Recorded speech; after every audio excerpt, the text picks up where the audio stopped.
দ্বারা এই জিনিসগুলো সহজ হয়ে যায়, খুব সহজ হয়ে যায়। এই সোহবাতটাও কিন্তু সহজ। একজন যাকে আমরা ভালো মানুষ মনে করি, কোন আল্লাহওয়ালার ইজাজত প্রাপ্ত, তার থেকে কিছু ফয়ুজ হাসিল করার নিয়তে আপনি বসে থাকলেন, উনি কিছুই বলল না, কিছুই বলল না, বসে রয়েছেন, এটাও সোহবাত। এটা আপনার দিলের হালাত পরিবর্তন করে দিবে। আমার শায়েখ বলতেন যে সূর্য যে আমাদেরকে উপকার করতেছে, সূর্য কি কোনো লেকচার দেয়? তার দ্বারা ফায়দা হইতেছে কিনা পুরো দুনিয়ার? চাঁদ কোন লেকচার দেয়?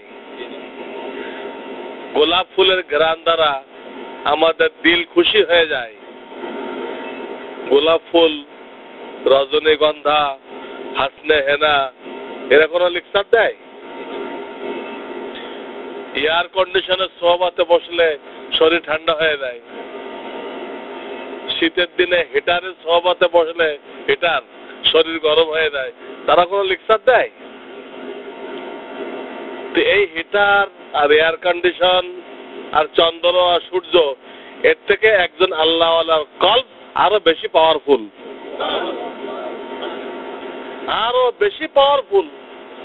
মাটির মানুষকে ফেরেশতার উপরে নিয়ে যায়। সোহবাত মাটির মানুষকে স্বর্ণের মানুষ না, ফেরেশতার উপরে নিয়ে যায়।